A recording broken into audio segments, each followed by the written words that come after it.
December মাস পড়লেই কোথাও না কোথাও আমাদের এখানে মেলা হতেই থাকে।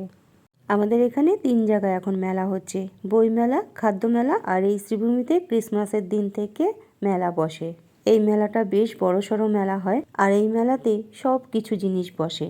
আর এবার ক্রিসমাসের দিন কোথাও বেরোনো হয়নি, তাই ভাবলাম 31 ডিসেম্বরে একটু বেরোবো। আর শ্রীভূমিতে চলে গেছিলাম আমরা 31 ডিসেম্বরে। আর এই মেলাতে এসে ঢুকতে না ঢুকতেই দেখি কার্নিভাল শুরু হয়েছে।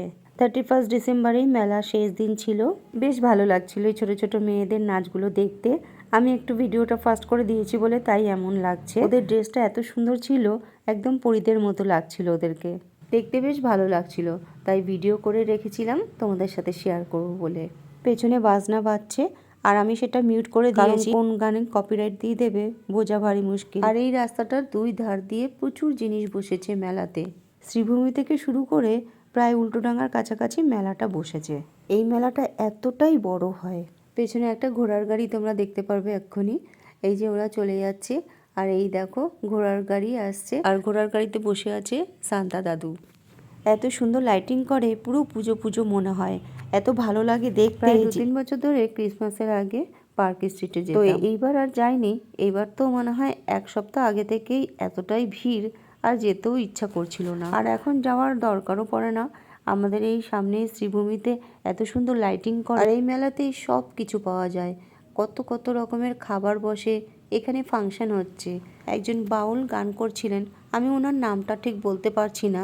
আমরা এবারের মেলাতে গিয়ে অনেক রকমের খাবার খেয়েছি। মেলাতে গেলে যেই খাবারটা আমার সবার আগে খেতে ইচ্ছা করে সেটা হচ্ছে ঘুগনি। মেলার ঘুগনি খেতে আমার এতটাই ভালো লাগে, যেই মেলাতেই যাই না কেন আমার ঘুগনি চাই। আর ঘুগনি তো মেলাতে বসবে। প্রথমে ঘুগনি খেয়ে নিলাম, এখন পাপড়ি চাট অর্ডার দিয়েছি, পাপড়ি চাট খাবো। আর আমরা কিন্তু 1 প্লেট করে নিই, সেটাই দুজনে ভাগ করে খাই। পাপড়ি চাট খেয়ে নেওয়ার পর ফিশ পকোড়া অর্ডার দিয়েছিলাম।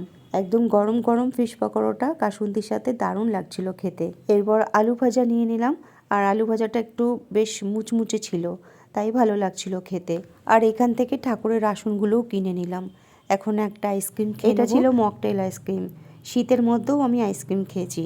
আইসক্রিম যাদের প্রিয় তারা ঠান্ডা গরম দেখে না, যখন দিলেই তখন খেয়ে নেবে। আমি তাদের মধ্যে একজন ছিলাম।